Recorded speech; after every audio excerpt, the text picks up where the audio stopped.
무선통신공학 두 번째 강의를 시작하겠습니다.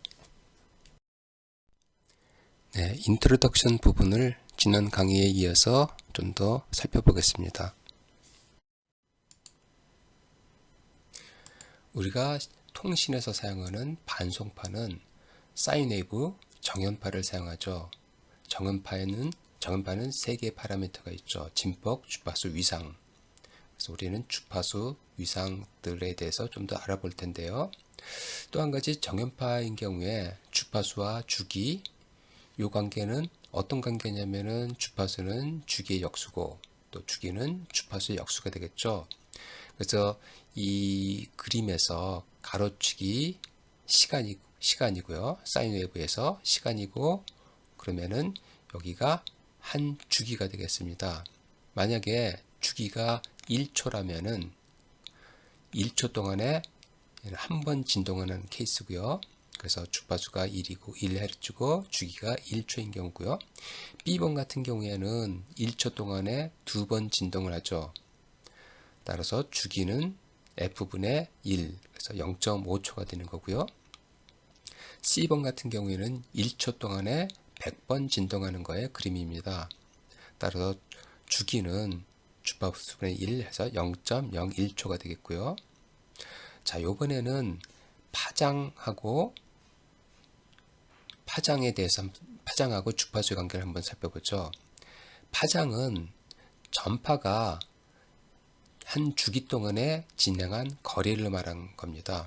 거리는 속도 곱하기 시간이 되겠죠. 그래서 이번에는 이 가로축을 시간이 아니라 거리로 한번 따져볼까요? 자, 빛의 속도 C가 전파의 속도하고 똑같은데요. 속도는 30만 km/s 또는 3 곱하기 10의 8승 m/s가 되는데요. 그 다음에 T가 주기니까 얘는 F분의 C의 관계가 있겠죠. 따라서 이 첫 번째 주기가 1초인 것, 주파수가 1Hz인 경우에 이 한 파장의 길이는 램다는 얘는 C가 되겠죠. T가 1초가 되니까요. 자, 그거에 비해서 두 번째 경우는 한 주기 동안에 이동한 거리는 얘는 2분의 C가 되겠죠. T가 2분의 1이 되니까요. 그렇다면은 세 번째 경우는 얘는 램다는 100분의 C가 되겠죠. C가 아까 빛의 속도랑 똑같다고 그랬죠. 30만 km라고 그랬으니까 주파수가 2인 경우에 파장은 15만 km가 되겠네요. 따라서 주파수가 크면 클수록 파장의 길이가 짧아지겠죠. 우리가 무선통신에서 사용하는 주파수 중에서 예를 들어서 밀리미터파라고 부르는 것은 한 파장이 밀리미터 정도 길이가 된다는 얘기인데요. 그렇다면 주파수가 얼마가 될까요? 여러분 한번 계산을 해보세요. 자, 이번에는 정연파의 위상과 시간차에 대해서 한번 살펴보겠습니다. 정연파에서 이 지금 A, B, C, D 네 가지 케이스는 주파수와 진폭은 동일하지만 위상이 다르죠. 첫 번째 A번에 비해서 B번은 90도만큼 위상 차이가 나죠. 90도만큼 이 경우에는 더 빨리 나오기 때문에 위상이 더 빠르다. 근데 정연파는 똑같은 게 계속 반복되기 때문에 90도만큼 빠르다는 얘기는 270도만큼 느리다라는 얘기랑 동일하죠.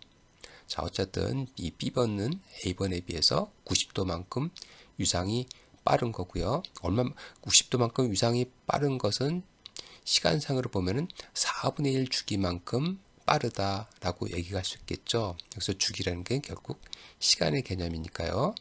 따라서 위상차는 시간차하고 동일하게 해석을 할 수 있겠죠. 자, C번의 케이스는 A번에 비해서 180도만큼 빠른 거죠. 그래서 2분의 1 주기, 시간상으로는 2분의 1 주기만큼 빠르다. 그 다음에 D번 같은 경우에 위상이 270도 앞선다. 또는 4분의 3 주기만큼 앞선다. 이렇게 시간상으로 앞선다. 이렇게 얘기할 수가 있겠죠. 따라서 위상차나 시간차나 동일한 개념이라고 해석할 수가 있는 거고요. 자, 이번에는 수식으로 봤을 때 이렇게 표현할 수 있죠. 사인 웨이브는 진폭하고 주파수 오메가는 2파이 F의 관계가 있고요. 오메가는 라디언 퍼 세크고 F의 단위는 헤르츠가 되는 거고요. 그래서 오메가 T 플러스 파이 여기가 위상이고요. 얘를 오메가로 묶으면은 이렇게 오메가 T 플러스 오메가 분의 파이라고 쓸 수 있고요. 그래서 이 부분을 시간차 타우라고 한다 그러면은 이런 형태의 수식으로 쓸 수가 있겠죠. 따라서 시간차 타우는 오메가 분의 파이라고 쓸 수 있고요. 또 파이는 오메가 곱하기 타우 또는 2파이 F 타우가 되겠죠. 이걸 한번 다르게 해석을 해볼까요? 무선통신 환경에서는 어떤 특정 주파수에서 사인 웨이브 형태로 들어오는데 여러 개의 경로로 들어오는데 여러 개의 경로로 들어온다는 얘기는 다른 경로가 더 늦게 들어온다는 다른 경로가 더 시간차가 난다고 볼 수가 있겠죠. 거리가 먼 경로로 들어오는 애들은 더 늦게 들어오기 때문에 그거는 시간차가 타우가 달라서 들어온다고 볼 수가 있겠는데요. 그러면은 빨리 들어온 신호랑 늦게 들어온 신호가 타우가 다른 게 들어온 게 합쳐질 텐데요. 그러면은 시간차가 다른 게 들어온다는 얘기는 위상이 다른 게 들어온 거에 합으로 볼 수가 있겠죠. 그래서 위상이 서로 다른 것들을 다 더해주면은 사인파지만 모양이 굉장히 달라질 수 있겠죠. 자, 그런데 만약에 타우가 동일한 타우에 대해서 주파수가 높다면 어떤 현상이 일어날까요? 주파수가 높으면 높을수록 파이가 많이 달라지겠죠. 동일한 타우에 대해서. 그렇기 때문에 높은 주파수를 사용을 하면은 타우가 굉장히 작더라도 위상이 굉장히 다르게 될 수가 있다는 얘기네요. 그렇죠? 그래서 경로가 한 개가 아니라 서너 개인 경우에 주파수가 높으면 높을수록 굉장히 다른 위상의 정연파들이 더해져서 그게 모양이 많이 바뀔 수가 있다는 뜻이 되겠습니다. 자, 앞서 얘기한 것처럼 파장과 속도의 관계를 한번 살펴보면요. 전파의 속도는 빛의 속도하고 똑같은데요. 그거와 주기와의 관계를 보면은 먼저 아까 파장은 한 주기 동안에 전파가 움직인 거리로 정의한다고 그랬고요. 그러면 파장은 전파의 속도와 주기를 곱한 게 되고요. 따라서 파장은 F분의 C가 되는데 전파의 속도가 빛의 속도하고 똑같이 C는 3 곱하기 10의 8승 미터 퍼 세크가 되고요. 그 다음에 그걸 주파수로 나눠준 거랑 동일하다. 따라서 주파수가 높을수록 파장은 짧아지고 주파수가 낮아질수록 파장이 길어진다는 것을 알 수가 있겠죠. 자, 이번에는 정보 전송 매체에 대해서 살펴볼까요? 정보 전송 매체는 유선 매체하고 무선 매체로 구별할 수 있을 텐데요. 유선 매체인 경우 케이블을 쓰는 거죠. 송신 신호가 물리적 경로를 따라 수신기로 전달되고요. 사용되는 매체에 따라서 전송률, 그러니까 데이터 전송 속도가 해당되겠네요. 전송 속도와 대역폭 등의 특성이 결정이 되고요. 유선 매체인 경우에 보통 지하 도로 밑으로 매설해서 설치하기 때문에 초기에 매체 설치 비용이 많이 든다는 단점이 있지만 일단 한번 설치를 하고 나면은 그 위에 환경이 어떻게 바뀌더라도 매우 안정된 신호 전송이 가능하기 때문에 통신 시스템의 기본 송수신 인프라로 많이 구축되고요. 대표적인 세 가지 유선 매체에 대해서 살펴보면요. 보통 전화선으로 많이 사용하는 이중 나선인 경우, 그 다음에 동축 케이블, 그 다음에 광 케이블인 경우에 전송률을 보면은 이중 나선인 경우에 622 메가bps고 동축 케이블은 800Mbps, 광 케이블을 사용하는 경우에는 10기가 또는 한 800기가 bps 정도의 전송률을 제공하고요. 그 다음에 대역폭을 보면은 대역폭은 이중 나선인 경우에 250MHz, 동축 케이블은 400, 그 다음에 광섬유는 40THz의 대역폭을 갖고요. 그 다음에 리피트 간격은 이중 나선인 경우에 2에서 6km, 그 다음에 동축 케이블은 1, 2km, 광섬유는 굉장히 길죠. 80km까지 리피트 간격을 늘릴 수 있다는 장점이 있죠. 자, 이번에는 무선 매체에 대해서 한번 살펴보겠습니다. 우리가 보통 무선 통신에서 사용하는 주파수대가 3kHz에서 한 300GHz 이 사이 주파수대를 무선 통신에서 사용하는데요. 특히 라디오 프리퀀시 대다 그러면은 요 very low frequency로부터 very high frequency 요 정도 범위를 라디오 주파수다라고 얘기를 하고요. 그 다음에 더 높은 주파수대를 마이크로웨이브다 이렇게 얘기를 합니다. 자, 그러면 이 이름이 여기서는 이 왼쪽에서부터 오른쪽으로 갈 때까지 주파수가 점점 커지는 방향으로 나타내져 있는데요. 주파수가 커진다는 뜻은 파장이 짧아지는 거나 마찬가지죠. 그래서 제일 왼쪽에 있는 게 VLF 대 Very Low Frequency 대는 파장을 보면은 주파수가 3kHz에서 30kHz가 되는데 파장은 우리 다음 슬라이드에서 좀 더 살펴보기로 하고요. 일단 주파수만 갖고 구별을 해주면은 그 다음에 low frequency 대 그 다음에 medium frequency 또는 middle frequency 그 다음에 high frequency 그 다음에 very high frequency가 주파수대가 이 정도로 되어 있고요. 그 다음에 ultra high frequency, super high frequency, extremely high frequency 대로 이렇게 구별되어 있는데요. 주파수에 따라서 또는 파장에 따라서 전자파가 진행하는 특성이 다르기 때문에 또한 용도도 다릅니다. 주파수가 낮을수록 회절하는 성향이 강해지고 따라서 지표면을 따라서 이렇게 휘어서 갈 수가 있는데요. 주파수가 높으면 높을수록 어떤 특성을 갖냐면은 직진하는 특성이 있습니다. 그래서 직진하면서 전리층에서 굴절하거나 반사해갖고 전송되기도 하고요. 그 다음에 더 높아지면은 직접파 위주로 직진하는 성향이 굉장히 강해지기 때문에 그래서 우주 공간에서 위성 같은 경우에 굉장히 높은 주파수를 사용해서 전송을 하게 됩니다. 자, 그러면은 주파수에 따라서 전파가 퍼져나가는 그 성향을 한번 나열을 해보면요.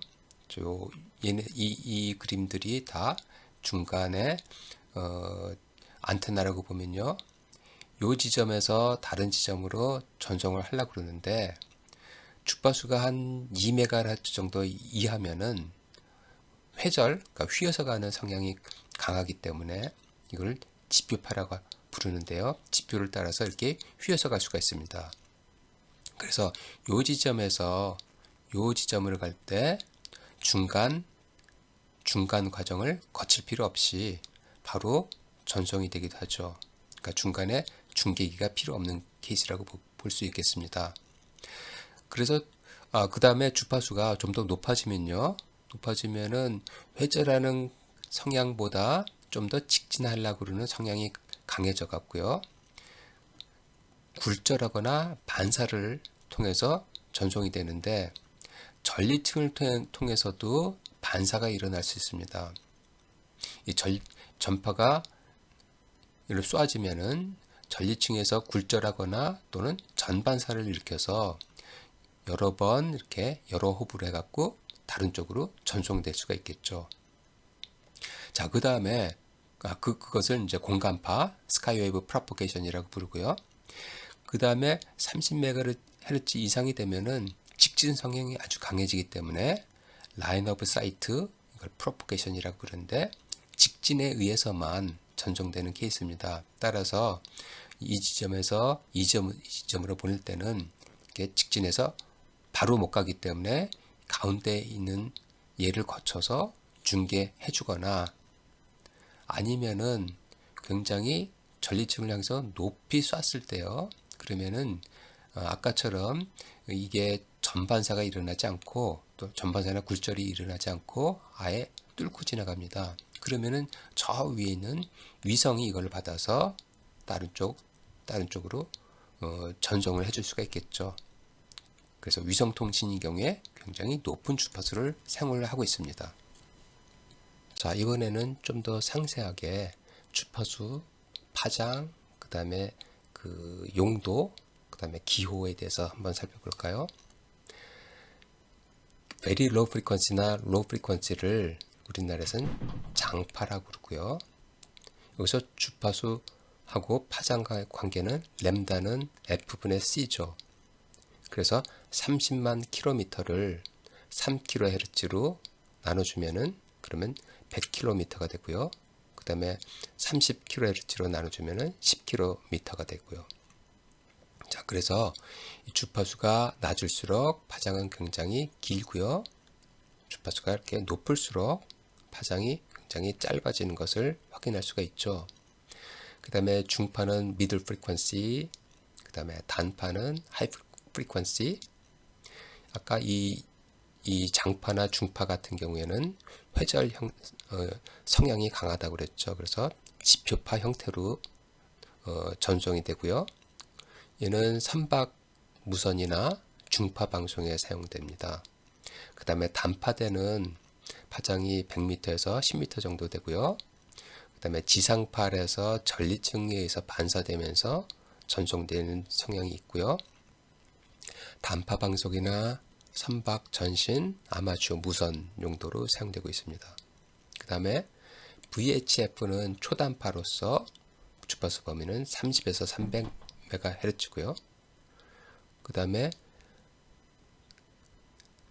직접파 형태, 라인 오브 사이트 성향이 많이 강해졌고요. 얘는 FM 방송이나 항공 관제, VHF, TV 용도로 사용되고, 그 다음에 UHF나 SHF는 우리는 극초단파 또는 마이크로파라고 부르는데 주파수 범위가 300MHz에서 30GHz 사이입니다. 이 UHF 대역은 UHF TV라든지 이동통신에서 사용되고요. 마찬가지로 이 3에서 30GHz대도 직접파 형태 성향이 강해졌고요. 얘는 위성통신이나 레이더 또는 마이크로파 중계에서 사용되고 있습니다. 그 다음에 extremely high frequency는 파장을 보면은 밀리미터대이기 때문에 이름을 밀리미터파라고 부르기도 하고요. 당연히 주파수가 높기 때문에 라인 오브 사이트 성향을 보이고 빌딩 내 무선 레이더 통신이나 레이더 위성 통신에 사용되고요. 그 다음에 더 높은 주파수 때는 300에서 3000GHz 때는 얘는 원격 검침이라든지 레이저 통신 같은 데서 사용하고요. 자, 참고로 다른 주파수대를 무선 통신에서 사용하는 주파수 말고 다른 주파수를 좀 더 비교를 해봤는데요. 이 라디오 프리퀀시 대가 이 VLF에서 VHF 이 정도 범위를 라디오 프리퀀시 범위라고 부르고요. 그 다음에 더 높은 주파수대 파장이 더 짧아졌죠. 10의 2승 레벨 정도가 마이크로웨이브파. 그 다음에 10의 5승 정도, 10의 5승 미터 정도 되면은 이게 적외선 주파수대고, 그 다음에 가시광선, 빨주노초 파남보 그 가시광선이 10의 6승 정도 레벨이 되고요.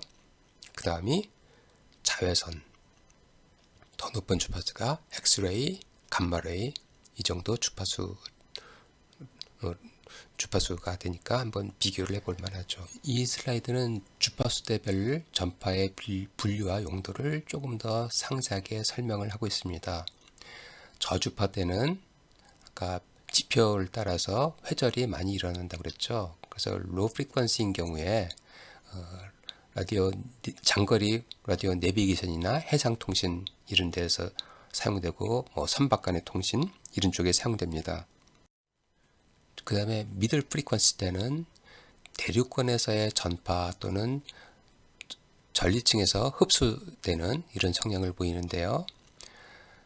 이거는 주로 AM 라디오라든지 해양 라디오 비상용 주파수로 사용되고요. 그 다음에 하이 프리퀀시는 전리층에서 전반사를 일으키면서 계속 멀티 호브로 해서 전송되는 특성을 보이는데요. 이것은 아마추어 라디오, 전화, 전신 등에 사용되고 있습니다. 자, 그 다음에 VHF 때 주파수 때는 VHF 텔레비전이라든지 FM 라디오에서 사용되고요. UHF 때는 UHF TV, 그 다음에 이동전화, 그 다음에 마이크로웨이브 링크. 마이크로웨이브 링크는 어떤 건물과 건물 사이에서 통신을 하거나요. 아니면은 육지에서 어떤 섬으로 데이터를 전송할 때 이런 데 사용되고요. 그 다음에 SHF 때는 라인업 사이트 성향이 아주 강하기 때문에 위성 방송에 많이 사용되고요. 그 다음에 5세대 이동통신에서도 28GHz대를 사용하게 됩니다. 이전에는 UHF대를 주로 사용했는데요.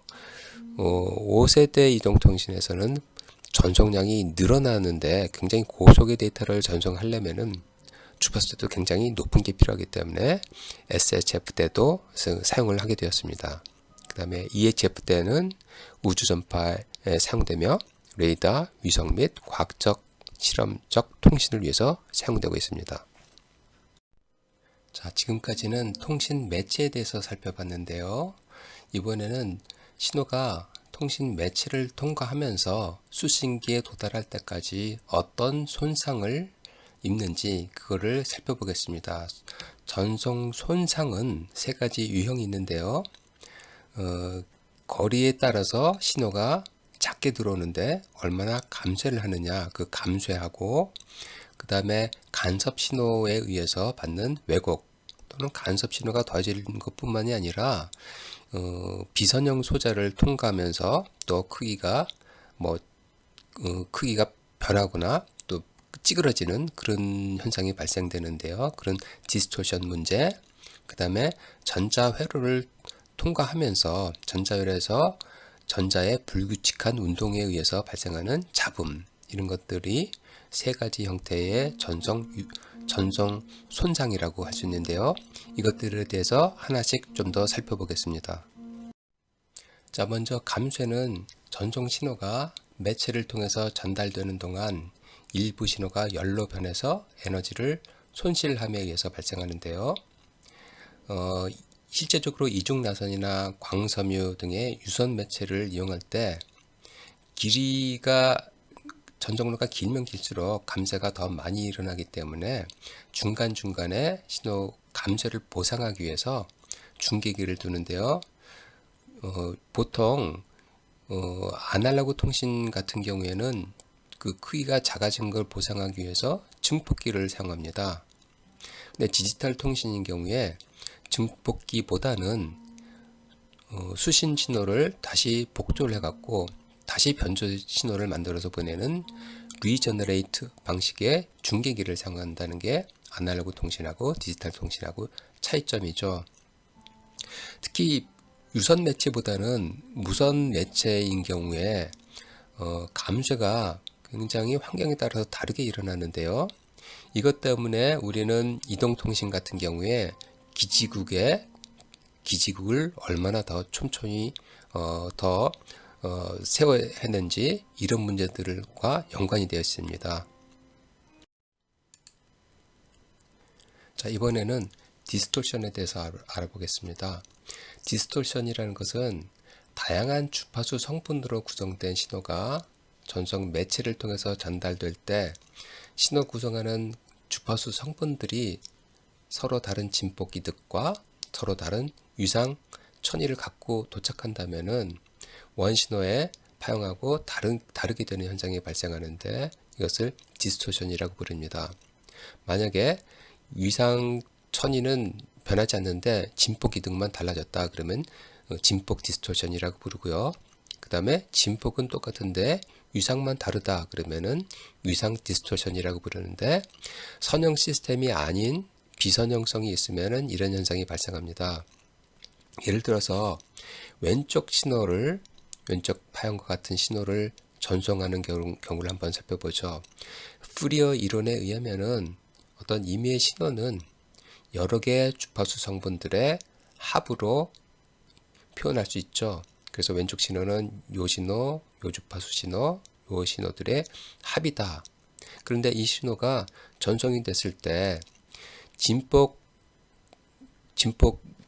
이득은 변하지 않는다고 가정하고요. 위상만 다르게 됐다. 예를 들어서 위상이 달라졌다. 이렇게 세 개의 그림처럼 들어왔다. 아까 정연파에서 위상이 다른 것은 시간 지연이 다른 거랑 똑같다고 그랬죠. 그래서 이 왼쪽에 있는 신호가 이렇게 딜레이가 다르게 돼서 도착한다면은 그러면은 세 개의 주파수 성분들을 더했을 때 이런 신호가 만들어지는데요. 전송된 신호랑 수신된 신호가 모양이 달라졌죠. 그래서 여기서는 요 이그젬플에서는 위상 디스토션이 발생한 경우에 합성된 수신된 신호의 파형을 보여주고 있습니다. 무선 통신인 경우에 이런 넌리니어 디스토션 뿐만이 아니라 한 개의 주파수 성분에 대해서도 여러 개 멀티패스로 들어오는데 멀티패스 성분들이 시간 지연이 달라질 수가 있겠죠. 그래서 시간 지연이 달라진다면은 역시 한 개의 주파수 성분이지만 들어오는 신호는 송신한 사인웨이브랑 아주 다른 사인웨이브가 만들어질 수가 있겠죠. 사인웨이브 모양이 아주 달라질 수가 있습니다. 그렇기 때문에 무선 채널인 경우에 이런 디스토션 문제를 해결을 해줘야 됩니다. 자, 그 다음에 잡음은 우리가 피할 수 없는 건데요. 전자회로를 사용한다면 항상 발생하기 때문에 이 문제를 해결하기 위해서는 가장 기본적인 게 신호대 잡음비를 높이는 겁니다. 신호의 파형에 비해서 잡음 파형이 더 작게 만들어야지만 원래 송신한 신호의 모양이 크게 달라지지가 않겠죠. 그래서 특히 아날로그 통신인 경우에 이 좋은 품질의 통신을 위해서는 시그널 투 노이즈 레이쇼를 높여줘서 파형이 원래 송신한 파형하고 비슷하게 만들어줄 수 있게끔 해주는 거고요. 디지털 통신에서도 마찬가지입니다. 시그널 투 노이즈 레이쇼를 높이면 높일수록 빗 에러 확률을 줄여서 통신의 품질을 더 높여줄 수 있기 때문에 기본적으로 잡음에 대해서 대처하는 방식은 SNR을 높여주는 건데요. 무작정 SNR만 높인다 그러면은 통신은 잘 되겠지만 문제점은 전력 소비가 많다는 거겠죠. 그러면은 동일한 전력 소비를 사용하면서도 변조 방식에 따라서 더 빗 에러 프로버빌티를 더 낮게 만들어줄 수 있는 변조 방식이 더 선호되겠죠. 그래서 이런 것들을 우리가 나중에 좀 더 살펴보겠습니다. 자, 잡음에 대해서 좀 더 살펴볼 텐데요. 잡음은 여러 가지 종류가 있는데 가장 기본적인 백색 잡음, 화이트 노이즈를 만들어내는 그 잡음으로서 열 잡음을 먼저 살펴보겠습니다. 열 잡음은 분자들의 불규칙한 움직임에 의해서 나타나는데요. 어떤 전장비라도 이걸 피할 수 없는 거고요. 이 열잡음은 절대 온도에 비례합니다. 온도가 높으면 높을수록 전자들이 불규칙하게 움직이는 게 더 강해지기 때문에 더 잡음이 더 많이 생긴다고 할 수 있습니다. 그 다음에 이 열잡음의 특징은 주파수에 따라서 골고루 다 나타나는 거죠. 그래서 주파수 상에서 잡음 밀도가 아주 고르게 나타나기 때문에 이거를 화이트 노이즈라고 부르는데요. 자, 열 잡음을 수식으로 표현하면은 이렇게 됩니다. 이 열 잡음의 잡음 전력 밀도, 다시 말해서 주파수상 전력의 밀도인데요. 이 N0는 뭐랑 상관이 있냐면은 켈빈 온도하고 상관이 있습니다. 그래서 이 열 잡음의 밀도는 절대 온도 곱하기 볼츠만 상수가 되겠고요. 그 다음에 잡음 밀도하고 잡음 전력 밀도하고 잡음하고 어떤 상관관계가 있냐면요. 아까 잡음 전력 밀도는 주파수상에서 전력의 밀도이기 때문에 실제 전력은 잡음 전력 밀도 곱하기 주파수를 해줘야 되겠죠. 따라서 대역폭이 B헤르츠인 경우에 잡음의 전력은 전력 밀도 곱하기 대역폭, 따라서 KT 곱하기 B가 되겠죠. 자, 이것을 데시벨 단위로 표현한다 그러면요. 자, 요 수식에 대해서 데시벨이라는 얘기는 10로그를 취했다는 얘기죠. 그래서 얘는 로그를 취하면 다 더하기가 되니까 10로그 K 더하기 10로그 T 플러스 10로그 B 형태로 표현할 수 있고요. K가 볼츠만 상수를 로그를 취해서 계산하면은 요런 상수가 되는데 요거의 단위는 dB 와트가 되는데 우리 dB 와트 요거에 대해서는 나중에 좀 더 살펴보도록 하겠습니다. 자, 예를 들어서 상온, 여기서 N0를 구할 때는 켈빈 온도를 구해야 되기 때문에 켈빈 온도는 상온 더하기 273도니까요. 그래서 17 더하기 273도에서 290이 됐고요. 그 다음에 볼츠만 상수를 곱해야 되겠죠. 이것을 곱하면은 4.0 곱하기 10의 마이너스 21승 정도가 되는데요. 자, 이거를 데시벨 단위로 표현하면은 여기다 10로그를 취하면은 dB 와트 퍼 헤르츠가 되는 거고요. 그 다음에 우리가 이걸 지금 공부하지는 않았지만 dB 밀리어트 단위의 데시벨 단위가 dBm인데 이거는 마이너스 174가 되는데 이것도 역시 우리가 나중에 데시벨 단위에 대해서 공부한 다음에 좀 더 살펴보기로 하고요. 그 다음에 또 다른 예로 대역폭이 1.23MHz인 CDM의 이동통신 시스템이다. 그랬을 때 총 잡음 전력을 구해라. 그렇다면 위의 식에서는 잡음 전력 밀도를 구한 거죠. 그렇다면은 총 전력이다. 그러면은 밀도 곱하기 대역폭을 해줘야 되겠죠. 그래서 마이너스 114 dBm 곱하기 1.23 MHz를 구하면 되는 거고요. 이거는 리니어 스케일로 했을 때고요. 그 다음에 이거를 데시벨 단위로 한다 그러면은 여기는 데시벨 단위였고 사실은 이 수식이 정확하지가 않은 건데요. 하여튼 전력 밀도에다가 대역폭을 곱한 건데 모두 다 데시벨 단위로 한다 그러면은 마이너스 174 더하기 요거 로그를 취한 거를 바꿔서 계산을 해주면 될 텐데요. 요 연산하는 것도 역시 나중에 데시벨 대해서 공부할 때 좀 더 다루기로 이번에는 하겠습니다. 주파수 성분 간 상호 간섭에 대한 부분인데요. 신호가 서로 다른 주파수 성분들이 있는데 이게 전송 매체를 통과할 때 특히 전송 매체가 비선형적인 특성이 있을 때 통신 매체뿐만이 아니라 어떤 증폭기도 포함했습니다. 비선형성을 가진 어떤 통신 채널을 통과하면요, 주파수 성분끼리 만약에 두 개의 주파수 성분이 있을 때 제곱 성분이 있다 그러면은 2배 주파수 성분뿐만 아니라 더하기 성분, 빼기 성분의 주파수가 원래 있던 성분 외에 더 발생하게 되는 거죠. 3승의 비선형적 특성이 있다 그러면 3배 주파수 성분뿐만이 아니라 EF1 플러스 F2 또 F1 플러스 EF2와 같이 원래 신호에 없던 그런 다른 주파수 성분이 생기기 때문에 다른 신호에 잡음을 상호 간섭을 줄 수가 있겠죠. 이것을 인터모듈레이션 인터피어런스라고 부릅니다. 네, 또 다른 형태의 간섭은 누화, 혼선 또는 크로스톡이라고 부르는 그런 간섭인데요.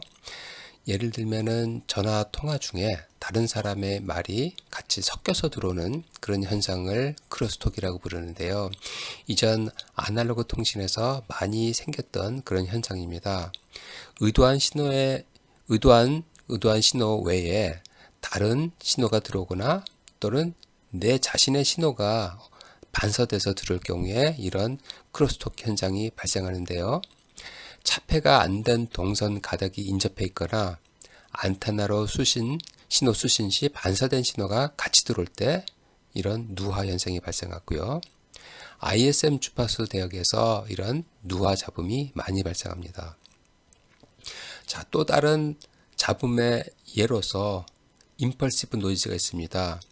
예측할 수 없는 전자기적 방해를 말하는데요. 예를 들면 번개가 친다든가 또는 통신 장비 결함 또는 뭐 자동차 시동을 거는 것도 마찬가지입니다.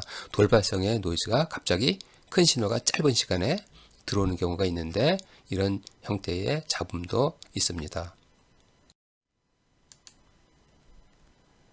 지금까지는 일반적인 통신 채널에서 발생하는 채널 손상에 대해서 살펴봤는데요.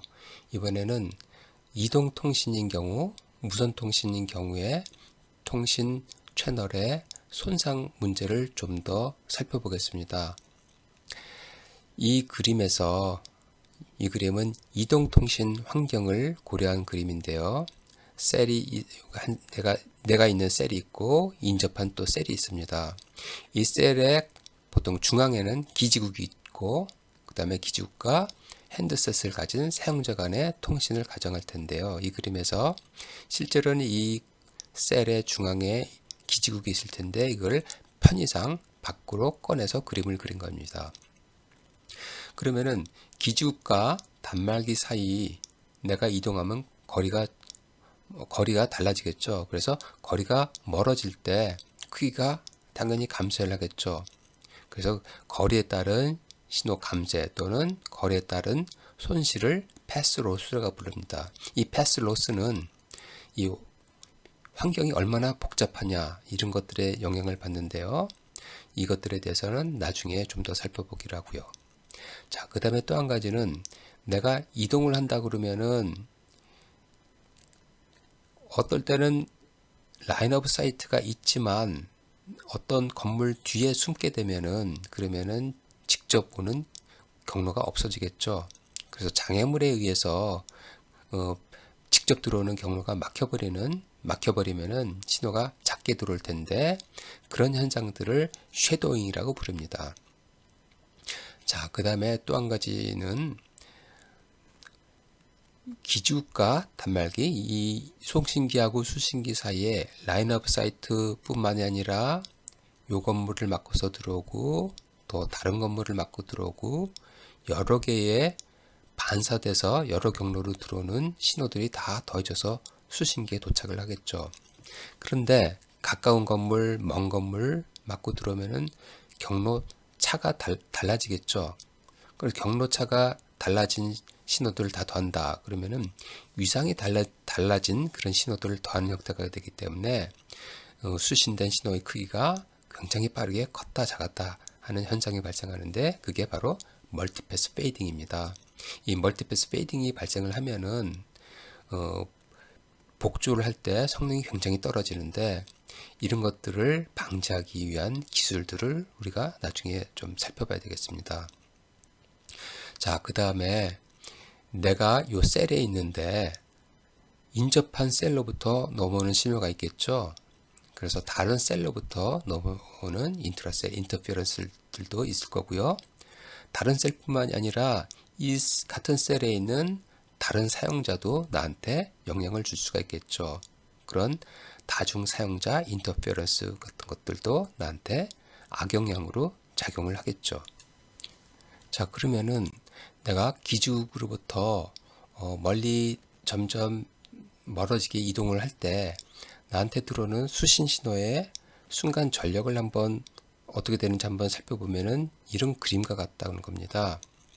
내가 송신기하고 수신기 사이가 점점 멀어질 때 당연히 멀어지니까 신호가 크기가 점점 작아지겠죠. 그래서 전반적으로 이렇게 감소하는 현상이 일어납니다. 그래서 이 그림이 이 전반적으로 멀어질 때 평균적으로 이렇게 작아지는 현상을 나타내는 건데요. 그러니까 이 패스 로스는 거리에 따라서 신호 전력이 얼마나 평균적으로 감소하느냐, 그 전체적으로 어떻게 변하는지를 크게 약해진 정도를 보여주는 거고요. 그러니까 평균 전력이라고 보면 되겠죠. 자, 근데 여기를 조금 더 자세히 살펴보면은 내가 기지국으로부터 멀어질 때 중간에 장애물이 있다, 없다 그런 현상들이 많이 발생하겠죠. 그래서 실제로 여기를 좀 더 돋보기로 들여다본 게 이 그림이라고 볼 수 있는데요. 내가 이동함에 따라서 건물 뒤에 숨었다가 다시 건물 밖으로 나오고 한다면은 크기가 컸다 작았다 이렇게 좀 더 이렇게 물결치는 형태의 수신 신호가 변한다는 것을 알 수가 있겠죠. 그래서 쉐도잉에 의해서 이 전력이 전반적으로 감소하지만 감소하는 와중에 또 컸다 작았다 하는 이런 현상들이 일어난다는 겁니다. 자, 그 다음에 얘기를 좀 더 돋보기로 자세히 들여다보면요. 그러면 또 굉장히 빠른 시간 내에 컸다 작았다 하는 게 굉장히 많이 일어난다는 겁니다. 여기서 이 그림이 바로 그건데요.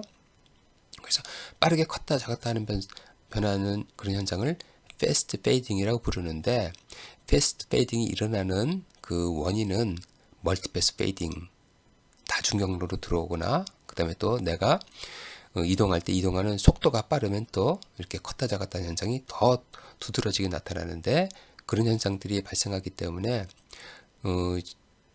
디지털 통신을 할 때 굉장히 에러가 많이 발생하게 됩니다. 그래서 우리는 앞으로 이런 환경에서 통신을 좀 더 신뢰성 있게 하려면은 어떻게 이런 문제들에 대처를 해야 되느냐, 이거를 살펴봐야 되겠습니다. 자, 이번에는 멀티패스 페이딩 환경에서 성능이 얼마나 더 많이 나빠지는지를 한번 비교를 해 보겠습니다. 이 가로축은 시그널 투 노이즈 레시오 또는 비트 에너지 대비 신호의 전력 스펙트럼 밀도가 되겠고요. 그 다음에 세로축은 빗 에러 프로버빌리티를 말하는데요. AWGN 잡음 환경에서는 성능이 이렇게 떨어지는데요. 페이딩이 발생을 했을 때 페이딩도 좀 약하게 발생하는 플랫 페이딩이나 슬로우 페이딩 같은 경우에는 이 더 위에 있는 주파수 선택적 페이딩보다 좀 상황이 좋은데요. 그래도 AWG보다 성능이 굉장히 많이 나빠집니다.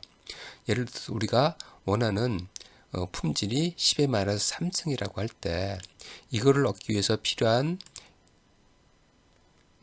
SNR이 AWGN에서는 요만큼만 필요했는데 페이딩이 일어났을 때는 이걸 얻기 위해서 필요한 것은 이만큼 더 많이 필요하겠죠. 그렇죠? 그래서 요만큼의 전력을 우리가 더 많이 사용해야 된다는 겁니다.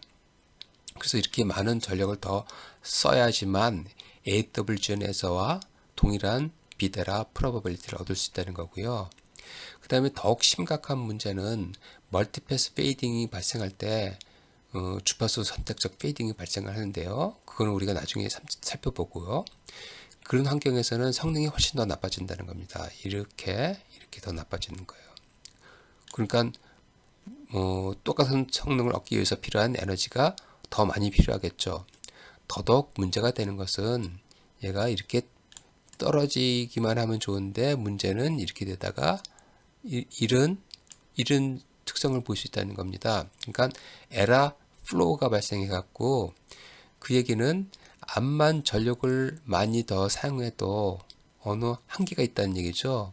이 이상은 더 많은 에너지를 사용하더라도 어느 한도 이상으로 에러 확률을 더 좋게 만들 수 없다는 얘기죠.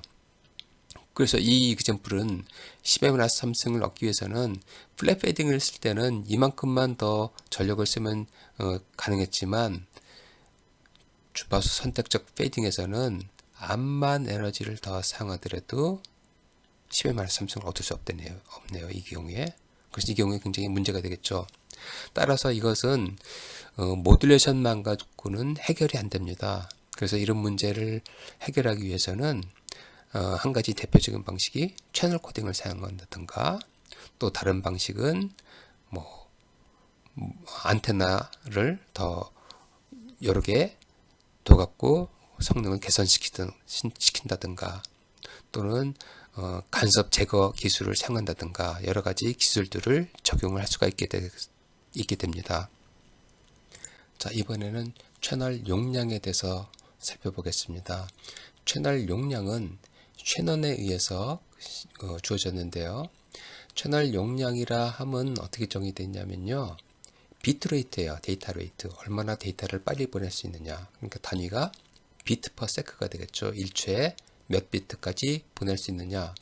근데 문제는 무조건 많이 보낸다고 해서 채널 그 많은 속도가 채널 용량이라고 할 수는 없고요. 오류 없이 전송을 해야지 의미가 있겠죠. 그래서 채널 용량은 어떻게 정의됐냐면은 오류 없이 전송할 수 있는 최대 비트레이트로 정의되어 있습니다. 자, 그 최대 비트레이트는 수식상으로 보면은 이렇게 주어지는데요. 이게 셰넌에 의해서 주어졌는데요. 이 채널 용량은 B 곱하기 로그 2를 밑으로 한 1 플러스 시그널 투 노이즈 레이시오로 주어졌습니다. 당연히 데이터를 많이 전송을 하려면은 대역폭이 넓어야 되는 겁니다. 마치 많은 차선이 있어야지만 차를 많이 보낼 수 있는 거죠. 많이 통과할 수가 있겠죠. 그래서 당연히 채널 캐패시티는 대역폭에 비례하는 거고요. 그 다음에 또 한 가지는 SNR하고 상관이 있다는 겁니다. 암만 차선이 없더라도, 물론 차선 개수가 많으면 많이 보낼 수 있지만 그 중에서 에러 없이 전송하려면은 좀 깨끗해야 되겠죠. 그래서 깨끗한 애들이 얼마나 많이 보낼 수 있느냐, 그거는 SNR하고 상관이 있는 거죠. 자, 예를 들어서 이 두 케이스를 한번 비교를 해봅시다. 이 위에 있는 케이스는 뭐 수도관인데, 수도관이 이 관이 좁아요. 아래에 있는 것은 관이 굉장히 넓죠. 이 경우에 보낼 수 있는 여기 불순물을 걸러내고 실제로 우리가 원하는 것만 얻을 수 있는 게 얼마가 되느냐, 이런 식으로 해석을 한다 그러면요. 여기 SNR은 불순물이 얼마나 깨끗하냐, 불순물이 얼마나 적고 얼마나 깨끗하냐, 이 척도라고 본다 그러면요. SNR이 30.1dB일 때 좁은 수도관을 통해서 보낸 거나, 좀 불순물이 많아서 10배나 넓은 수도관을 통해서 보낸 거나 똑같다는 것을 말하는 겁니다. 한번 확인을 해볼까요? 먼저 아래 거를 확인해 본다면은 SNR이 0dB다. 이 얘기는 로그 1이 0이니까 SNR이 0dB라는 얘기는 SNR이 1이라는 얘기나 똑같죠. 리니어 스케일로 봤을 때. 그래서 이게 0dB라는 얘기는 예수식에서 이게 리니어 스케일로 했을 때 1이라는 얘기죠. 그러면 1 더하기 1이라면 2가 되는 거고요. 로그 2를 밑으로 하는 2는 이 부분이 1이 되겠죠. 따라서 C는 B하고 똑같죠.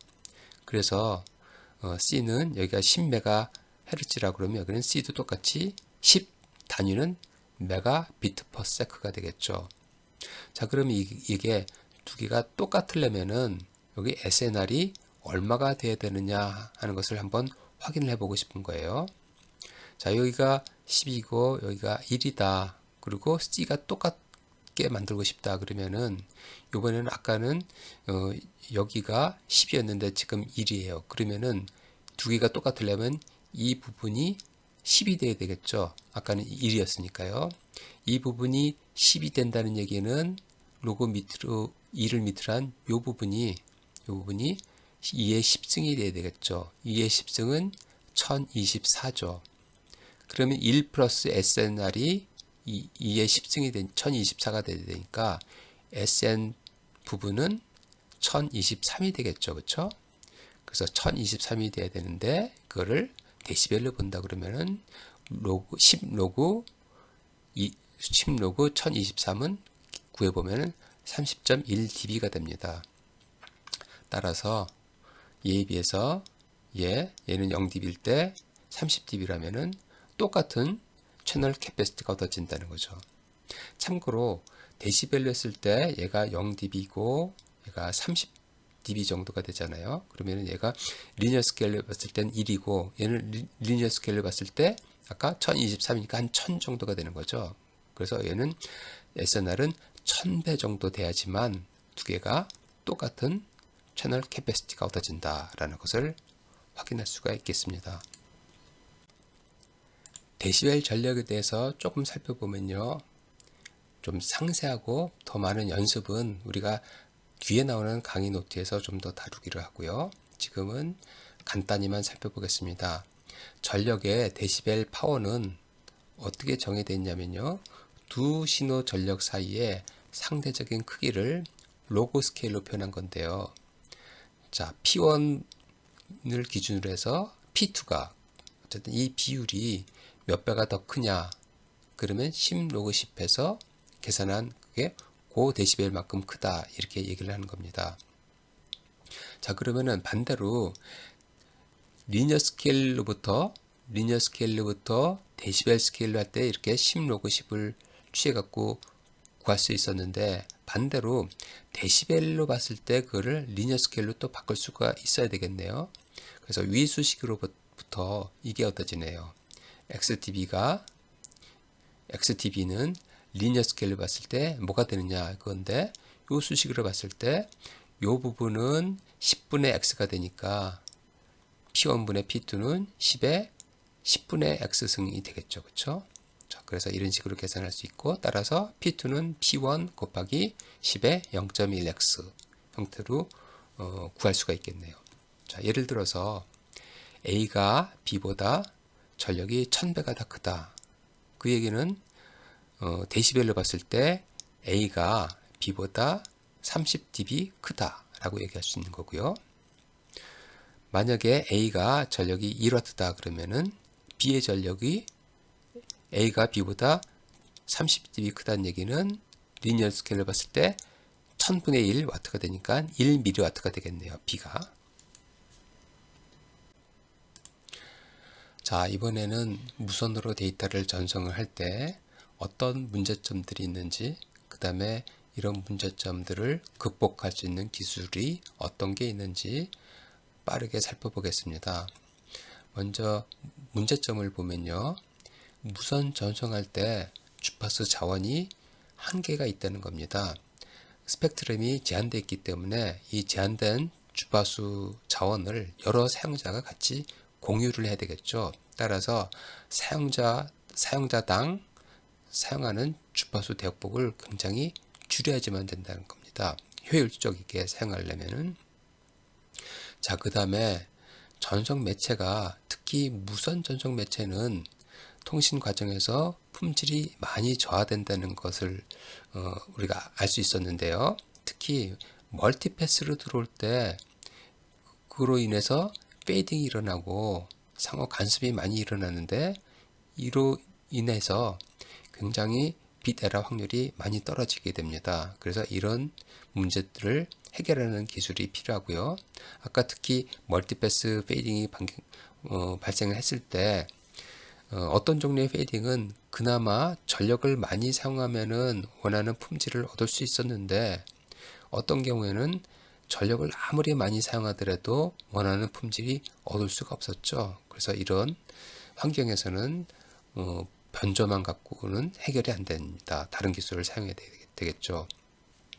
자, 그 다음에 전송 전력이 또 한계가 있다는 겁니다. 특히 우리 이동통신인 경우에 핸드셋의 전력을 적게 사용해야 되겠죠. 그 포터블 터미널은 굉장히 전력을 다시 충전하기가 어렵기 때문에 그렇기 때문에 좀 오래 썼으면 좋겠는데 따라서 전력 소모가 굉장히 작은 그런 전송 기술이 필요하게 되겠죠.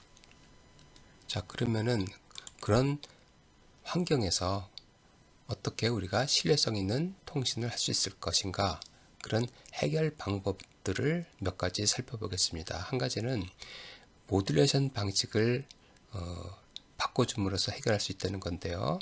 한 가지는 여러 명이 사용할 수 있는 주파수 자원을 잘 나눠서 사용하려면은 밴드위스 이피션트한 모듈레이션을 사용해야 되겠죠. 그 경우에 M-에어리 전송을 하면은 대역폭을 많이 아낄 수가 있는데요. 반대로 그 경우에는 전력 손실이 또 많이 발생합니다. 따라서 경우에 따라서는 대역폭은 충분하지만 전력 소모를 줄여지는 방식이 좋겠다 그러면은 파워 이피션트한 모듈레이션 방식을 사용을 해야 되겠죠. 자, 그 다음 기술 중에 하나가 소스 코딩입니다. 우리 대역폭을 아껴서 쓰려면은 모듈레이션도 중요하겠지만 근본적으로 전송량을 줄여주는 게 좋겠죠. 그래서 리던던트한 인포메이션을 빼고 정말 꼭 필요한 것만 글을 보내는 기술로 생각할 수 있고, 데이터 압축이 바로 이거에 해당합니다. 신호에 포함된 리던던트한 부분을 없애고 보내주는, 그 압축해서 보내주는 기술이 바로 소스 코딩에 해당하는 거고요. 그 다음에 에러 컨트롤 코딩은 채널 코딩이라고 부르는데요. 원래 보낼 데이터에다가 의도적으로 추가의 데이터를 더 넣어주는 겁니다. 페리티 비트를 더 넣어주는 것처럼요. 그래서 페리티 비트를 추가함으로써 채널에 의해서 발생하는 오류를 디텍션하거나 또는 알아서 코렉션 해주는 그런 방식을 생각할 수가 있는데, 이런 것들이 바로 에러 컨트롤 테크닉이 되겠습니다. 자, 그 다음에 에러 컨트롤 코딩하고 같이 조합해서 많이 사용하는데요. 통신 채널에서 페이딩이 일어날 때는 컸다 작았다 할 때 그냥 화이트 노이즈와 달리 신호가 한번 작아지면은 작은 게 계속 지속이 돼서 오류가 분산돼서 발생하는 게 아니라 벌스트하게 발생하는데, 이런 벌스트 에러를 분산시켜주는 방식이 바로 인터리빙인데요. 그래서 순서를 막 뒤바꿔서 보내는 방식이 되는데, 이 두 개를 같이 사용하면 또 성능이 개선되는데, 이것도 우리가 나중에 살펴볼 겁니다. 자, 그 다음에 여러 사용자가 같이 사용할 수 있게 하는 기술로서 멀티플렉스인가 멀티플 액세스 기술이 있고요. 그 다음에 다이버시티 기술, 채널에서 오류가 발생하니까 이거를 방지하기 위해서 예를 들면은 같은 데이터를 시간적으로 3번 연속해서 보낸다. 그러면은 중간에 하나가 깨지더라도 다른 데서 정보를 다시 복구할 수가 있겠죠.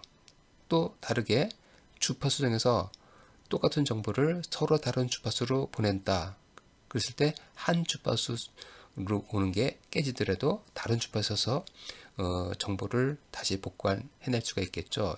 그래서 이 다이버시티 기술이 타임 다이버시티, 주파수 다이버시티 또는 다른 종류 다이버시티 기술들이 있는데, 이게 무선 통신 환경에서 오류를 성능을 좋게 할 수 있는 기법이 되겠습니다. 그 다음에 채널 등화기, 채널을 통해서 주파수 성분별로 어떤 성분은 작게 들어오고 어떤 성분은 크게 들어오게 되는데, 수신기에서는 채널의 특성을 알아갖고 그거를 다시 보상해 주는 방식이 바로 채널 이퀄라이제이션 기술입니다. 채널 등화기라고 부르는데요.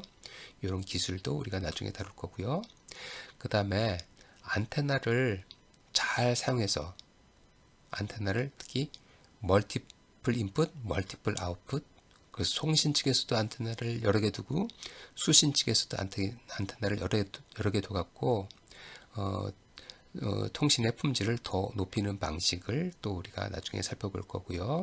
그 다음에 OFDM 전송 방식에 대해서도, 특히 고속으로 데이터를 무선에서 보낼 때 유리한 방식이 OFDM 방식인데, 그 방식에 대해서도 우리가 하나씩 나중에 다룰